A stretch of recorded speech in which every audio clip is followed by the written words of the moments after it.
Halo, selamat datang di channel Ayo Les. Channel ini menyediakan berbagai macam materi pelajaran, soal dan pembahasan, serta beberapa eksperimen sains. Namun, sebelum lanjut, silahkan klik like, subscribe, dan jangan lupa tekan tombol loncengnya supaya Anda tidak tertinggal video-video selanjutnya.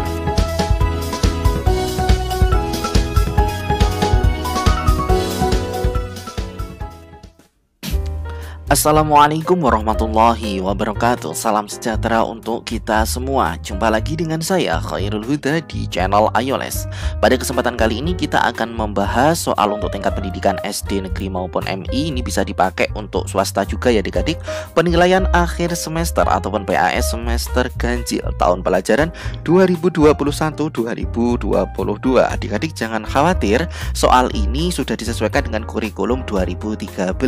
Jadi apabila adik-adik itu menemukan soal ini di tahun 2023 ataupun 2024, selama kurikulum di Indonesia itu belum berubah, soal ini masih sangat akurat untuk digunakan sebagai sumber belajar, sumber latihan sebelum dilaksanakannya penilaian akhir semester, semester ganjil ataupun semester 1.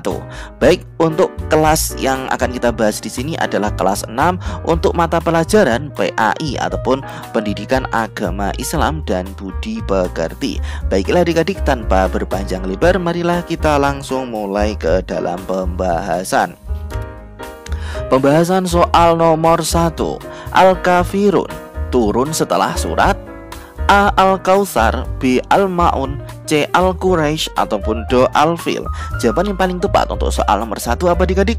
Ya, Al-Ma'un, yang B. Kita lanjut ke soal nomor 2. Al-Quran berisi berisi tentang Allah Subhanahu wa Ta'ala. Al-Quran berisi tentang Allah Subhanahu wa Ta'ala. A. Kisah, B. Biografi, C. Firman ataupun D. Doa. Jawaban yang paling tepat apa adik-adik? Ya, firman. Al-Quran itu berisi firman Allah. Kita lanjut ke soal nomor 3. Di bawah ini merupakan contoh kiamat sugro. Kiamat sugro itu sih kiamat kecil ya adik-adik, kecuali A. Gunung meletus, B. Banjir bandang, C. Gempa bumi, D. Matahari, bumi dan planet-planet lainnya sudah tidak berjalan pada porosnya sehingga saling bertabrakan. Kalau di sini kiamat sugro kecuali, yaitu jawaban yang paling tepat adalah yang D. Kenapa kok D, Kak? Ya, karena D ini adalah contoh dari kiamat kubro ataupun kiamat besar. Kita lanjut ke soal nomor 4. Di bawah ini merupakan contoh kiamat kubro ataupun kiamat besar, yaitu A. Matahari, bumi, dan planet lainnya sudah tidak berjalan pada porosnya sehingga saling bertabrakan. Ya, jawabannya yang A. B, C, dan D ini merupakan contoh kiamat sugro ataupun kiamat kecil. Kita lanjut ke soal nomor 5. Allah Subhanahu wa Ta'ala mempunyai tempat manusia, menjadi tempat manusia untuk meminta dan bersandar. Allah bersifat A. Al-Muqaddim, B. As-Samad, C. Al-Muqtadir, D. Al-Baqi. Jawaban yang paling tepat apa adik-adik? Ya, B. As-Samad itu merupakan arti dari salah satu sifat Allah yang mana tempat untuk manusia itu bergantung ataupun bersandar. Al-Muqaddim ini bukan. Al-Muqaddim itu artinya yang mendahului. Al-Muqtadir ini yang mentakdirkan. Al-Baqi itu yang kekal. Jadi jawaban yang paling tepat adalah yang B. Kita lanjut ke soal nomor 6. Seorang anak yang sedang menuntut ilmu namun kesulitan dalam pembiayaan merupakan pengertian dari A. Amil zakat, ini bukan. Amil zakat itu yang membagikan zakat. B. Hamba sahaya, ini bukan. C. Ibnu Sabil, ya jawabannya yang C. Ibnu Sabil. D. Fakir miskin, ini bukan. Kita lanjut ke soal nomor 7. Berat timbangan untuk zakat fitrah yaitu Nah, ini berbeda pendapat ya para ulama adik-adik. Ada yang 2,5, ada yang 2,7. Nah, di sini yang paling mendekati dengan kesepakatan para ulama yaitu yang A. 2,5 kg. 3,5 terlalu banyak, 4,5 bukan, 5,5 bukan. Ada pertanyaan, loh Kak, kalau kita memberikan zakat lebih banyak kan lebih baik? Iya, lebih banyak lebih baik. Di sini ketika di soal itu yang ditanyakan adalah minimumnya, yaitu 2,5 kg. Kita lanjut ke soal nomor 8. Di bawah ini merupakan benda yang dapat menjadi patokan zakat mal kecuali A. Hasil tambang, ini bisa. B. Hasil pertanian, tentu. C. Binatang ternak, tentu. D. Tumbuhan, ya tumbuhan ini masih tidak jelas ya. Tumbuhan seperti bambu, seperti itu kan juga tumbuhan. Kaktus itu juga tumbuhan. Jadi susah untuk dijadikan patokan kalau masih berupa tumbuhan saja, terlalu umum. Harus khusus tumbuhannya apa, seperti padi berarti dia wajib zakat juga, kayak gitu ya. Jadi jawaban yang paling tepat untuk soal nomor 8 adalah yang D, tumbuhan. Kita lanjut ke soal nomor 9. Budak yang harus dimerdekakan adalah titik-titik. A. Amil zakat, bukan. Ibnu Sabil, ini bukan. Tadi pelajar yang sedang kekurangan biaya ya, Ibnu Sabil itu. C. Hamba sahaya ataupun D. Orang fakir, ya jawaban yang paling tepat adalah yang C. Orang fakir itu adalah orang yang membutuhkan, orang miskin adalah orang yang kekurangan harta bendanya. Oke, kita lanjut ke soal nomor 10. Allah Subhanahu wa Ta'ala Maha mendahulukan atas apa yang diciptakannya. Allah bersifat titik-titik mendahulukan, mendahului ya. A. Al-Muqtadir, ini bukan. Yang mentakdir B. Al-Muqaddim, ya jawabannya yang B.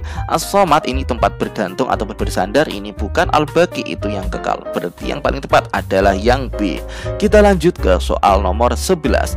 Nabi yang mengajarkan untuk selalu menghemat air, yaitu titik-titik.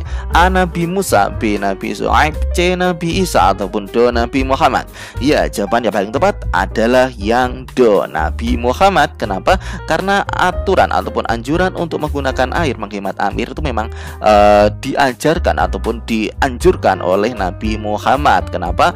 Karena dalam agama Islam yang dibawakan oleh Nabi Muhammad itu dalam segala aspek bersucinya diutamakan menggunakan air, sehingga air itu harus dihemat. Mulai dari berwudu, mandi, itu kan juga menggunakan air. Kita lanjut ke soal nomor 12. Sahabat Nabi yang selalu membenarkan Nabi Muhammad Sallallahu Alaihi Wasallam dalam berbagai peristiwa, terutama membenarkan peristiwa Isra Mi'raj, yaitu titik-titik. A. Abu Bakar, B. Umar bin Khattab, C. Utsman bin Affan, ataupun D. Ali bin Abi Thalib. Jawaban yang paling tepat apa adik-adik? Ya, A. Abu Bakar As-Siddiq. Ya, ini adalah sahabat Nabi yang paling dekat dengan Nabi, yang mana selalu membenarkan apapun yang keluar dari kebijakan Nabi ataupun cerita-cerita Nabi, termasuk peristiwa Isra Mi'raj. Itu adalah orang yang pertama mempercayainya adalah Abu Bakar As-Siddiq. Kita lanjut ke soal nomor 13. Pernah suatu saat beliau berkata ketika ia melihat kondisi jalan yang rusak, aku akan segera memperbaiki jalan itu, sebab aku takut diminta pertanggungjawaban di hadapan Allah Subhanahu wa Ta'ala nanti.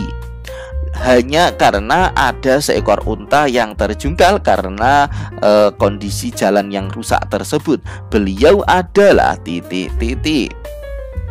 A. Abu Bakar As-Siddiq, B. Utsman bin Affan, C. Umar bin Khattab, ataupun D. Ali bin Abi Thalib. Jawabannya apa adik-adik? Soal nomor 13. Ya, jawabannya adalah yang C. Umar bin Khattab adalah salah satu sahabat Nabi yang mana mendengar cerita dari ataupun perkataan dari Rasulullah untuk memperbaiki jalan yang rusak karena takut dimintai pertanggungjawaban Allah ketika ada yang terjungkal ataupun tersandung di lubang tersebut. Karena kita yang melihatnya, maka kita harus segera memperbaikinya. Kita lanjut ke soal nomor 14. Sahabat Nabi yang melakukan kodifikasi ataupun menyusun atau membukukan kitab Al-Quran. Nah, perlu diketahui adik-adik ya, Al-Quran pada zaman Rasulullah itu tidak tersusun seperti sekarang yang terdapat pada satu buku, tetapi didokumentasikan ataupun ditulis oleh para sahabat itu di berbagai macam media seperti pelepah kurma, dinding, dan lain sebagainya. Kitab Al-Quran itu kemudian dibukukan pada masa siapa? Nah, gitu kan intinya. Kitab Al-Qur'an karena beliau khawatir akan terjadi perbedaan Al-Qur'an. Kemudian beliau membentuk panitia penyusunan Al-Qur'an yang diketahui oleh Zaid bin Sabit dengan anggotanya Abdullah bin Zubair dan Abdurrahman bin Haris adalah titik-titik A. Abu Bakar Asy-Siddiq, B. Ali bin Abi Thalib, C. Umar bin Khattab, ataupun D. Utsman bin Affan. Ya, jawabannya apa adik-adik? Ya, yaitu yang D. Utsman bin Affan. Makanya pada periode sekarang itu terkenal metode pembelajaran Al-Quran Utsmani, yang mana itu juga merujuk kepada sistem tata tulis dari Al-Quran yang pertama kali dikeluarkan oleh Utsman bin Affan pada masa pemerintahan Utsman bin Affan. Kita lanjut ke soal nomor 15. Sahabat Nabi yang menggantikan tidur Rasulullah SAW, padahal di luar rumah pemuda-pemuda Quraisy ingin menyakiti Rasulullah yang akan pergi hijrah, yaitu titik-titik A. Abu Bakar Asy-Siddiq, B. Ali bin Abi Thalib, C. Umar bin Khattab, ataupun D. Utsman bin Affan. Jawaban yang paling tepat untuk soal nomor 15 apa adik-adik? Ya, yang B. Ini Ali bin Abi Thalib itu menggantikan tempat tidur Rasulullah, memakai selimut ketika Rasulullah itu pergi hijrah dan mengendap-endap dari belakang rumah supaya tidak bertemu dengan para pemuda yang akan menyakiti Rasulullah. Kita lanjut ke soal nomor Oke, kita lanjut ke soal uraian. Soal uraian ini merupakan soal yang harus adik-adik kerjakan juga, dan untuk jumlahnya ini menyesuaikan sekolah masing-masing. Yang pasti soal ini sudah mengacu kepada kisi-kisi yang ada, kisi-kisi 2013, kisi-kisi kurikulum 2013. Oke, kita lanjut ke soal nomor 1. Tuliskan bunyi Quran surat Al-Qari'ah ayat keempat beserta artinya dengan sempurna. Oke adik-adik, mohon maaf di sini tidak bisa kakak tuliskan secara langsung. Kenapa? Karena ini pentapnya ataupun penulisannya nanti takutnya jelek ya adik-adik. Tetapi di sini akan kakak bacakan beserta artinya. Nah, surat Al-Qari'ah itu diawali dengan surat dengan bunyi ayat pertama Bismillahirrahmanirrahim. Al-Qari'ah itu ayat pertama, Mal-Qari'ah ayat kedua, Wa ma adraka mal-Qari'ah itu ayat ketiga, dan ayat keempat itu berbunyi Yauma yakunun nasu kal farashil mabsus, yang mana artinya pada hari itu manusia seperti laron yang berterbangan. Nah, oke adik-adik, silakan nanti diulang-ulang video ini supaya adik-adik bisa mencatat dan mengingat jawaban dari kakak. Kita lanjut ke soal nomor 2. Tuliskan tanda-tanda hari kiamat. Nah, tanda-tanda hari kiamat itu ada beberapa macam, yaitu banyaknya ulama muslim yang wafat, kemudian ilmu agama dianggap tidak penting, kemudian maksiat makin terang-terangan, kemudian banyak laki-laki yang perilakunya menyerupai perempuan, mohon maaf, atau banci ya adik-adik, kemudian banyak peperangan dan kerusuhan di muka bumi, banyak minuman keras, munculnya orang-orang yang mengaku sebagai nabi. Itu adalah ciri-ciri hari kiamat sudah mendekat. Kita lanjut ke soal nomor 3. Tuliskan hikmah mempercayai hari akhir. Hikmah mempercayai hari akhir itu ada beberapa macam adik-adik. Nah, diantaranya yaitu kita bertambah yakin akan kebesaran Allah Subhanahu wa Ta'ala. Yang selanjutnya, kita bertambah semangat mengerjakan amal ibadah. Yang selanjutnya, kita menghindari perbuatan yang dilarang oleh Allah Subhanahu wa Ta'ala. Yang selanjutnya, bersikap jujur, disiplin, dan bertanggung jawab adik-adik ya. Yang selanjutnya, selalu waspada dan menjaga lingkungan sekitar rumah dan sekolah. Yang selanjutnya, tidak menunda-nunda melakukan amal kebaikan seperti melakukan sholat 5 waktu, mengerjakan PR, dan membantu kedua orang tua. Oke, kita lanjut ke soal nomor 4. Sebutkan contoh pengamalan Asmaul Husna As-Somad. Nah, ingat As-Somad tadi adalah salah satu sifat Allah yang mana dijadikan tempat bersandar, tempat bergantung para manusia, para makhluk, yaitu pengamalan As-Somad apa adik-adik? Ya, ini ada beberapa macam ya adik-adik, nanti adik-adik bisa menyesuaikan. Yang pertama, menjadikan Allah Subhanahu wa Ta'ala sebagai tempat meminta yang utama dalam semua keinginan kita yang baik. Kemudian berusaha menjadi orang yang bermanfaat bagi orang lain dalam kehidupan sehari-hari. Yang selanjutnya, yaitu berusaha membantu teman di sekolah atau di rumah dengan tenaga pikiran dan tutur kata yang santun. Kenapa? Karena kita ingat dan sadar bahwasannya segalanya itu kita gantungkan dan kita sandarkan kepada Allah Subhanahu wa ta'ala. Sekarang soal nomor 5. Sebutkan contoh pengamalan dari Asmaul Husna Al-Muqaddim. Nah, Al-Muqaddim itu apa artinya adik-adik? Ya, yang mendahului ataupun yang paling awal Allah itu. Nah, yaitu apa adik-adik? Ya, salah satu contohnya di sini kakak tuliskan kakak perincikan di sini salah satu contoh pengamalan Asmaul Husna Al-Muqaddim, yaitu dalam berbuat kebaikan hendaknya kita lebih dulu berbuat.